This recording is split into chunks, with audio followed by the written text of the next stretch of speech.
Magical watermelon JCB robot truck robot.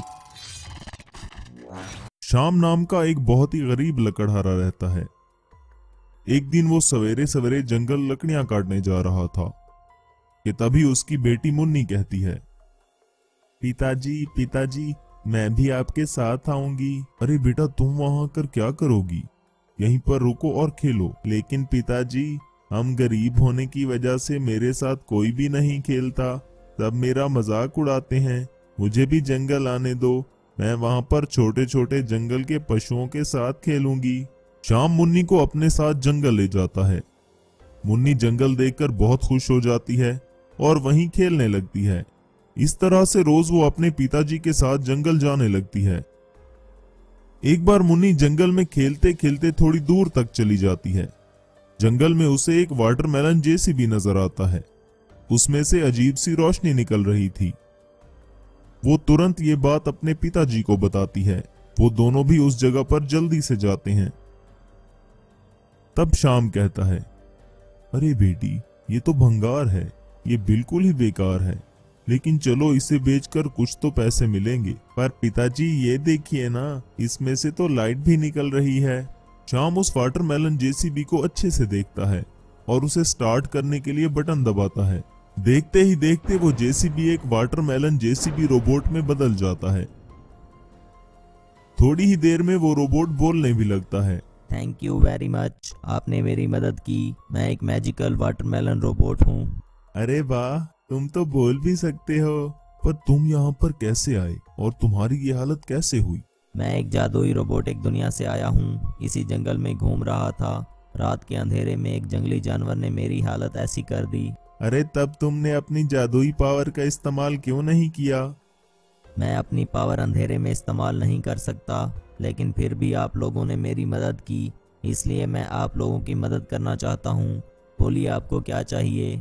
मेरे साथ कोई भी नहीं खेलता क्योंकि हम लोग गरीब हैं।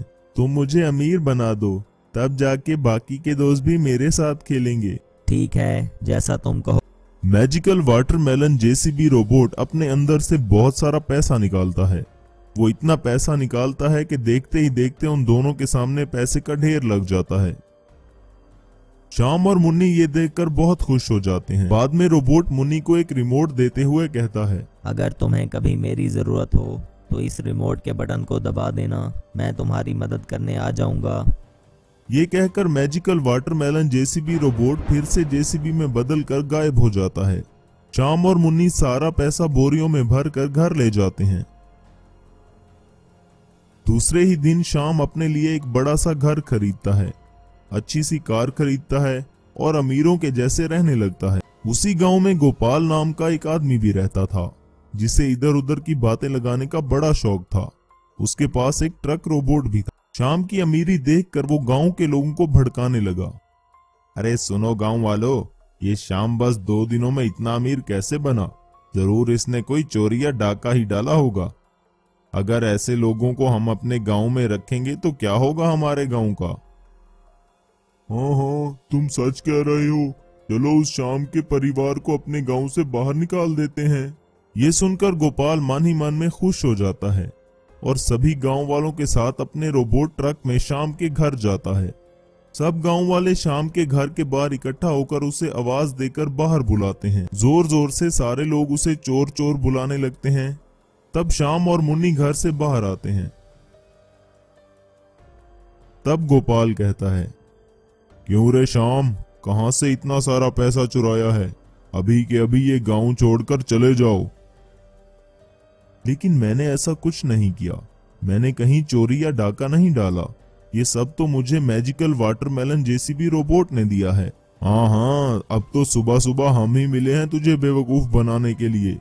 भला ऐसा भी कोई रोबोट होता है क्या जो पैसे दे? शाम गांव वालों को समझाने की बहुत कोशिश करता है, पर गांव वाले शाम की बात समझने की कोशिश ही नहीं करते। तब गोपाल कहता है, शाम के बच्चे तुम ऐसे नहीं मानोगे, अब मेरा मैजिकल ट्रक रोबोट इस गांव से तुम्हें खुद निकालेगा। तब गोपाल का ट्रक मैजिकल ट्रक रोबोट में बदल जाता है। ये सब देखकर मुन्नी रोबोट का दिया हुआ रिमोट निकालकर उसका बटन दबाकर रोबोट को बुलाती है। वो बटन दबाते ही मैजिकल वाटरमेलन जेसीबी रोबोट वहां आ पहुंचता है और कहता है, खबरदार, जो तुमने शाम को छुआ भी गलत तो ये गोपाल है जिसने तुम लोगों को भड़काया। शाम की मदद मैंने ही की थी। तभी गोपाल का truck robot magical watermelon JCB robot पर हमला कर देता है और दोनों रोबोट्स में भयंकर लड़ाई होती है।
काफी देर की लड़ाई के बाद magical watermelon JCB robot truck robot को मार गिराता है।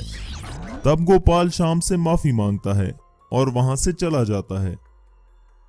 तब मैजिकल वाटरमेलन जेसीबी रोबोट सभी गांव वालों को पैसे देता है और सब खुशी खुशी रहने लगते हैं।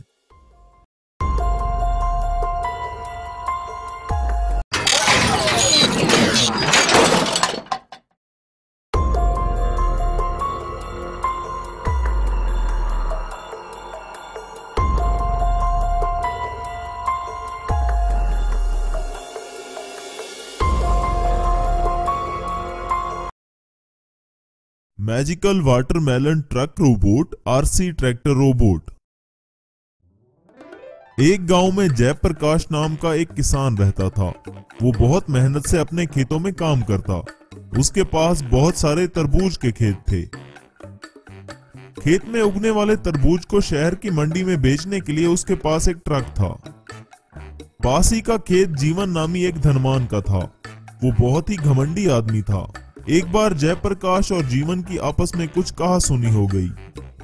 जयप्रकाश ने किसी भी तरह करके बात को खत्म किया, लेकिन घमंडी जीवन तब से उसका दुश्मन बन गया और उसने सोचा, इस 2 कौड़ी के जयप्रकाश को सबक सिखाना ही होगा। ये अपने आप को आखिर समझता क्या है। अब इसको बताऊंगा कि जीवन से पंगा लेने का अंजाम क्या होता है। अब ना तो इसका खेत बचेगा और ना ही ये ट्रक। मैं इसे किसी लायक नहीं छोड़ूंगा। इधर अगले दिन जयप्रकाश अपने खेत में काम कर रहा था कि तभी वहां एक साधु बाबा आए। बाबा काफी थके हुए लग रहे थे। तभी बाबा जयप्रकाश से, सुनो बेटा, क्या ये तरबूज का खेत तुम्हारा है? जी हाँ बाबा, इस खेत का मालिक मैं ही हूँ। बेटा, तुम मुझे भले आदमी लग रहे हो। मैं तीर्थ यात्रा से काफी दिन का सफर करके आ रहा हूँ। रास्ते में खाने को कुछ भी नहीं मिला। बहुत भूख और प्यास लगी है बेटा, क्या कुछ खाने को मिलेगा? जी जी बाबा, जरूर मिलेगा। मैं अभी आपके लिए अपने खेत से तरबूज तोड़ के लाता हूँ। तब तक आप पेड़ के नीचे आराम कीजिए। अभी जयप्रकाश अपने खेत से ताजा तरबूज लेकर बाबा के पास आता है। बाबा खुशी खुशी तरबूज खाने लगते हैं। पेट भरकर तरबूज खाने के बाद बाबा जी जयप्रकाश से, बेटा तुमने मेरी बहुत सेवा की है, तुम्हारा बहुत धन्यवाद। ये एक तरबूज मैं तुम्हें मंत्र पढ़कर दे रहा हूँ। इसे अपने खेत में ही रखना। अगर तुम्हें कभी कोई भी नुकसान हुआ तो ये तरबूज उसकी भरपाई करेगा। ये कहकर साधु बाबा ने एक तरबूज पर मंत्र पढ़कर जयप्रकाश को दिया। इधर जीवन जयप्रकाश से बदला लेने के लिए एक बड़ा प्लान बना रहा था। उसने शहर से एक काबिल रोबोटिक इंजीनियर को बुलाया और उसे अपने ट्रैक्टर को एक मैजिकल ट्रैक्टर रोबोट बनाने को कहा। तब इंजीनियर अपने काम में लग गया और कुछ दिनों की मेहनत के बाद उसने घमंडी जीवन के ट्रैक्टर को मैजिकल ट्रैक्टर रोबोट में बदल दिया। जीवन इस रोबोट को देखकर बहुत खुश हुआ। जयप्रकाश से बदला लेने के लिए जीवन अपने रोबोट को खेतों में लेकर गया। उसका ट्रैक्टर रोबोट बेचारे जयप्रकाश के तरबूज के खेत को तबाह करने लगता है। थोड़ी ही देर में रोबोट तरबूज के सारे खेत को तबाह कर देता है और अपने मालिक जीवन के साथ वहां से चला जाता है। कुछ देर बाद जयप्रकाश अपने ट्रक पर खेतों में आता है। खेतों की ये हालत देखकर वो बेचारा बहुत दुखी हो जाता है, लेकिन ये देखकर वो आश्चर्य हो जाता है कि साधु बाबा का दिया हुआ तरबूज वैसा का वैसा पड़ा था। इतनी तबाही के बाद भी उसे कुछ नहीं हुआ था। तभी अचानक वहां पर साधु बाबा प्रकट होते हैं और जयप्रकाश से कहते हैं, बेटा मैंने तुम्हें कहा था ना कि अगर तुम्हें कोई भी नुकसान हुआ तो ये उसकी भरपाई करेगा। तुम चिंता मत करो, सब कुछ ठीक हो जाएगा। जीवन ने तुम्हारे खेत का ये हाल किया है, उसका भी बंदोबस्त हो जाएगा। ये कहकर बाबा वहां से गायब हो गए। तभी बाबा के दिए हुए मैजिकल वाटरमेलन से जादुई शक्तियां निकलने लगती हैं। शक्तियां आते ही ट्रक अचानक मैजिकल वाटरमेलन ट्रक रोबोट में बदल जाता है। मैजिकल वाटरमेलन ट्रक रोबोट को देखकर जयप्रकाश बहुत खुश हो जाता है और कहता है, अरे वाह, ये तो एक जादुई रोबोट है। अब मैं इस जीवन से बदला जरूर लूंगा और उसकी अकल ठिकाने लगाऊंगा ताकि वो आइंदा ऐसी हरकत किसी गरीब किसान के साथ ना कर सके। फिर जयप्रकाश अपने मैजिकल वाटरमेलन ट्रक रोबोट को लेकर जीवन के पास जाता है और कहता है, जीवन, मेरे खेत तबाह करके तुमने अच्छा नहीं किया। ये बात सुनकर जीवन ने घमंड से कहा, अबे जा बे फटीचर कहीं के, तू क्या मुकाबला करेगा मेरे ट्रैक्टर रोबोट का। 1 मिनट में मेरा रोबोट तेरा कीमा बना देगा। जीवन को पता नहीं था कि जयप्रकाश का वाटरमेलन ट्रक असल में एक मैजिकल वाटरमेलन ट्रक रोबोट है। तभी अचानक जयप्रकाश का truck magical watermelon truck robot में बदल गया और उसने जीवन के ट्रैक्टर रोबोट पर हमला कर दिया।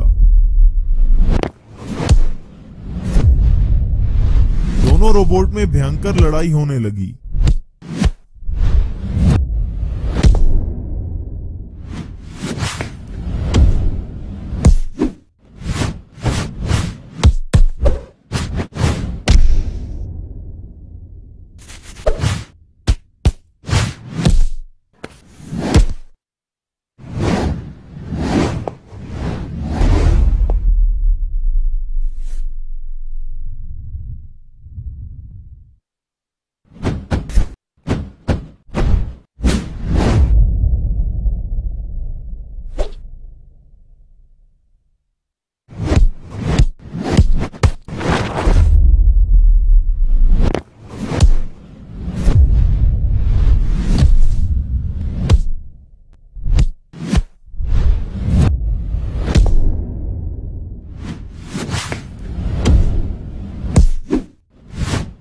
कभी मैजिकल वाटरमेलन ट्रक का पलड़ा भारी रहता तो कभी ट्रैक्टर रोबोट का। दोनों रोबोट ने एक दूसरे को टक्कर का मुकाबला दिया। आखिर में मैजिकल वाटरमेलन ट्रक रोबोट ने ट्रैक्टर रोबोट को वहीं पर ढेर कर दिया। ये देखकर जीवन ने जयप्रकाश से माफी मांगते हुए कहा, दोस्त, मुझे माफ कर दो, मैं अपने घमंड में अंधा हो गया था। मैंने तुम्हें माफ किया जीवन, हमें छोटी छोटी बातों पर झगड़े बढ़ाने नहीं। फिर वो दोनों शांति से गांव में रहने लगे।